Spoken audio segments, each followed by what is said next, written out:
action. It's Tottenham Hotspur against Manchester United. What a game. Yeah, great game. Because you just don't know what to expect. That's the thing. You can say that United are better, and they are, for sure. They have corrected some of the mistakes or the issues or the fragilities that they had last season, for sure. But how good are they really? I don't think you know. Yeah, okay, you win away at Liverpool, but it's still not, I think, the level that Amorim would want them to be. And for Spurs, their home form has been so bad that I don't know how they're going to play. I don't know who can carry this team at all. They lack creativity, especially at home when they have the ball. So this should be really good fun to watch, especially if you're neutral. Yeah, repeat of the Europa League final. And we know Spurs had a great time against Manchester United last season, right? Well, they certainly did. Your stat, 4 games, 1 all 4. I won't take the credit for that, but it's difficult to use that because under Thomas Frank, they're a different team. Okay.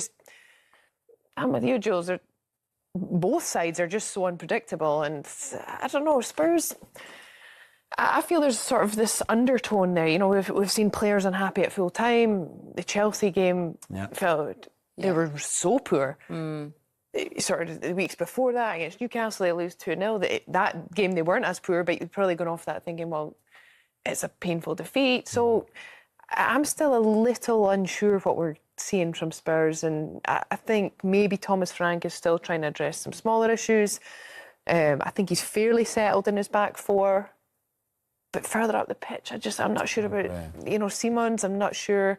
Kudus, yeah, that is the main concern, isn't it? Because they've had the second fewest shots in the Premier League, and as Rachel mentioned, they were poor against Spurs, especially going forward. Their top scorer is a centre back. Yeah, Mickey van der Ven with 3 goals. Same in the Champions League, he's got 3 as well. The expected goals against Chelsea at 0.05 at home is unacceptable. I don't care. You can play against the greatest team in the history. You're not trying. Don't tell me. And you should have lost 4-0 easily that game if Vicario doesn't make some great saves. He has to sort out. I understand Thomas Frank being more pragmatic and trying to sort out the defence first. And it's easier to do, to be fair, than putting together a great attacking plan and patterns of play with the ball and all that kind of movement. That takes much longer than sorting out your defensive line and your defensive structure. However, you win games by scoring goals, not by not conceding. Not conceding, you don't lose, but you don't win games. So I'm just not sure. Some of those mistakes, again, it was Van der Ven doesn't make those mistakes like that regularly, right? Jet Spence neither, or Xavi Simons neither.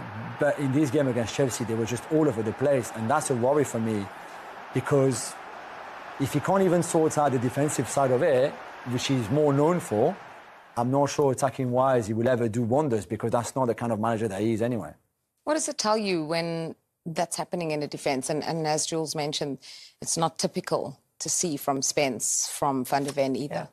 Well, those little moments there, that's actually more mindset, because structurally they're fine. Yeah. But Van der Ven there, he tries to, do a quick little shift of the ball to break the tackle. I'm not sure he does that, and they're playing Chelsea. I think I would expect them to respect Chelsea, and it's, London derby to some degree.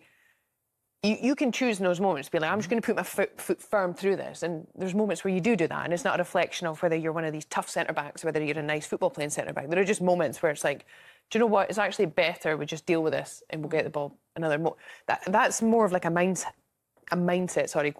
going into the game. And I think those are mistakes that altogether, because in the Premier League, teams will take those chances. Any Premier League team, even teams at the bottom will score those chances if you give them. So that's more a mindset thing rather than a structure thing, which, it looked like they responded, because in midweek in Europe, Champions League, they were very dominant. So, I think he's just does take time, but those are the mistakes they have to cut out. Yeah, and you're saying there you cannot afford to give attacking players that kind of space and make those mistakes. They're coming up against the Player of the Month for October in Manchester United's Brian Mbeumo, who will take advantage. Yeah, and Cunha as well, and Sesko. Whoever plays in that front three for United, there's different combination. I think Ruben Amorim loves Mason Mount, because the problem, if you have Sesko and Cunha and Bruno a bit deeper and Mbeumo, they all want to shoot. There's one ball. You can't all have 5 shots in the game. This is not possible. Mount is a much more unselfish player in that sense, where he will bring fluidity to your attacking game. The others, it's a bit more difficult because they have to share that ball and the shot. But, and as you can see, there's a lot of shot that United are taking. Not always the right decision to do, but So depending on that front three, I think Amorim is getting somewhere, at least for now. Let's see against a good Spurs team. You would expect Spurs to be up for this more than against Chelsea, especially after the win against Copenhagen. Okay, well, let's get the thoughts of Manchester United boss Ruben Amorim as his team prepares for that clash in North London. We are a better team. We play better. We understand the game better. I think we are more confident. We reached that final confident that we could win because we were doing well in Europe. But in this moment, we play with a different confidence. We manage better the moments of the game. But if you remember that game, they have that shot on the goal. They won the game. So I expect a different game, that we can play better, but also to have a little bit luck to help us to win the game. Okay, so he clearly has no interest in that stat of them having played 4 times last season and Spurs won all 4. He says, you know, they can play a little bit of a different game and get some luck. Oh, Man United back. I would love to confidently say that they are. There have been improvements, and I think that's probably the best place to land it, because I feel in the last seasons, every time they've got a result, it's been, can they be? Is this going to be the change? Is this a change? And I think we've sort of had enough of that. But they have actually, in the last sort of 5-6 weeks, built up a run of results where you can say there is some consistency starting to be seen. And I do think Cunha is a big part of that, and Mbeumo has been a real sensation as well. And they are the ones, I think, when you watch United, they do bring an enjoyment that probably the fans feel they've not been able to enjoy.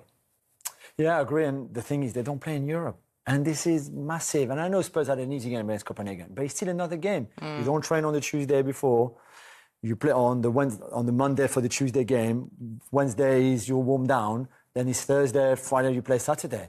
They had the whole week to prepare tactically, physically, mentally for every game. And this counts. And Arsenal should count. Because everybody else is playing in Europe, even Crystal Palace. There's so many English teams in Europe, you can't count them anymore. So let's make it count if you're United and Amorim. Yeah, Amorim, the manager of the month for October. And actually, Manchester United are 4 in a row unbeaten. They've never gone 5 in a row unbeaten under Amorim. I'm wondering if your predictions say that they can do that. Let's save it for the end of the show, though. He's still a young striker. He's still obviously adapting to the Premier League, to a team that feels like it's still growing in their own confidence. Do you think Gary's comments a bit harsh or fair? Look, I think he's obviously got an emotional attachment to it because of it being Manchester United. Listen, he's underperformed, 100%. We all know that. It takes time. We've been in dressing rooms before when players, let alone players coming from abroad, even players that move up and down his own country, it takes time to set into a new environment, a new culture. We don't know if there's family involved, so who he's had to bring over. The price tag as well.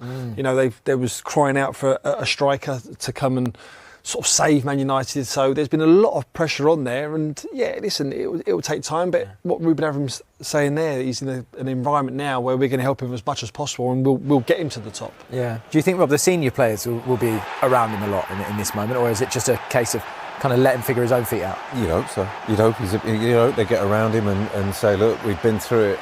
You look at Bruno Fernandes, he gets criticised from every angle. Yeah. He's the shining light of the team at times. And you look at Rasmus Højlund last season, was miles off it apparently. Now banging in goals for Napoli. So you're looking at it saying this is a recurring theme here. This is not just Šeško himself. So Manchester United have been way off it. They've been getting their act together now. So you're thinking, well, let's back him, let's support him, let's help him get through this. And with him, we'll get through it. And we're showing signs of life. We're showing signs of form. We can work with him. The manager's getting every week to training with the team because they've not got European football. They're out of the League Cup. So they've got time to deal with him. So you've got all these things, facets working for you. Yeah. Make it work for you. Yeah, I mean, we've seen, it obviously, as you say, it is getting a little bit better. It feels like a little bit of consistency that they're building on. Jamie Carragher had that famous quote about Casemiro when he said, leave the football before the football leaves you. But even Casemiro is, building confidence. He's got 2 goals back to back. Do you think he's still, good enough for the Premier League? Do you think he's still up there? Yeah, he is. I mean, he's putting in some real solid performances. I think it's been helped him scoring goals, first of all, and vital goals at that. But it's been helped in a way, and Ruben Amorim's been really, really clever with his formation, that 3-4-3. There's certain times where he's pushed Luke Shaw in to bolster that midfield, because that's where they've been a bit overloaded in midfield with Fernandes and Casemiro against an opposition that normally have three in midfield, and then with their legs they have struggled. But where Luke Shaw's sometimes gone in is that inverted fullback, or they've had to just pull the two wide men in, so that it gives them more of a basis of a midfield four. That's helped them, where it saved their legs, so they can concentrate then about being on the ball, and what they've done on the ball in terms of this season has been a big improvement. I know one player, Rob, you wanted to talk about, of course, was Sen Lamens, the new goalkeeper. Yep. What have you made of his start? Well, he's been really promising, but you could say it's come from such a low bar from a Manchester United perspective. You look at his debut, he came for balls and claimed crosses, and was greeted by cheers as though they'd won the Champions League or something like that. But what they had was well, this was where they were. And you go back to David De Gea when he first came in and he got beaten up. And you've got a guy who had the confidence and coming for balls and coming for crosses. And I think from there, you're coming from a basis of A, competence, but then B, sort of real assuredness that what the manager wants, especially at a club like that, is to say, look at his goalkeeper and go, that's taken care of. Yeah. There I have so many fires here that I've got to deal with all at once. And the game is sometimes a relief for a manager of Manchester United. There's so much outward facing stuff he's got to deal with that you're looking at it saying, one thing I don't want to have to do is field questions about my goalkeeper, field questions about whether he's the right man for the job. They've got that right now. So he's in a really good spot. He's really playing really well. He's still young. He's still got stuff to work on. Looking at him and his work with his shot stopping and his technique with that, I think there's a little bit to work on. Well, that's it. I mean, there was the goal against Brighton. I think we're going to show a clip of that. I mean, in this sort of situation, I mean, where can he improve in this? Yeah, just looking at his footwork and looking at him, he's a little bit low and he does it a little bit, sits a little bit deep and on his heels. And from that, and it's hard to describe, but from there, it's almost like sitting on a chair. Yeah. And it helps him in some aspects that when he comes to spread and make himself big, he does it really, really well. And he comes out and he manages to block shots really, really well.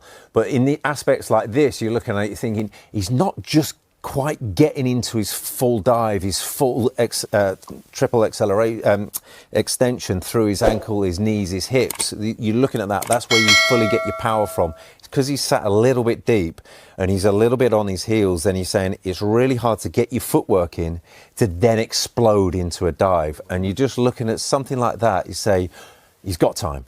He's going to let in goals, which are fantastic free kicks like that. Yeah. But when you go to the next level, when you go to making big saves to win you the league, win you the Champions League, you're looking at one-off big saves. You look at Courtois in the week against Liverpool.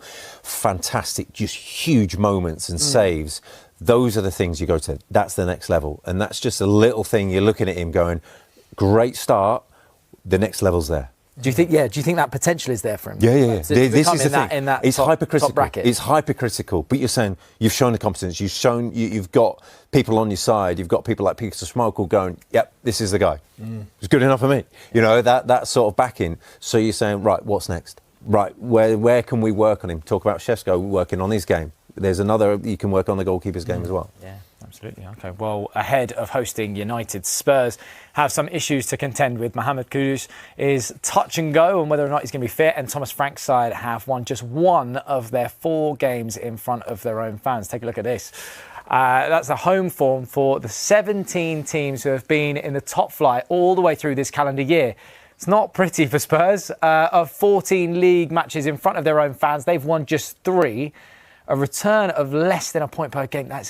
Even West Ham have done better there. Why have you got to say it like that? Oh, because I have to. Because everyone talks about it, Rob, saying, West Ham at home, what are the fans getting their money for? I mean, why do you think Spurs have struggled so much at home, Steve? Well, this goes back into last season as well, where the stats backed it up and it wasn't great. I think they play different football from home to away. At home, they play this sort of possession-based football, and again, stats back that up rather than away from home. Very much go back to the first game against Man City on the counter-attack, fast breaking, get into from one penalty box to the other as quickly as they can. There's a real contrast in styles, home and away. Then when you look at them at home, if they're trying to play this possession-based football and they've got Bentancur and Paulino in the middle of the park, 2 sort of ball winners, robust, getting the ball back, they just miss that spark of a real cutting-edge maverick that can just split sort of teams apart. they've had injuries as well, and they're missing them calibre of player. But that's the gist of why they're poor home and away. That's what. Oh, at the Tottenham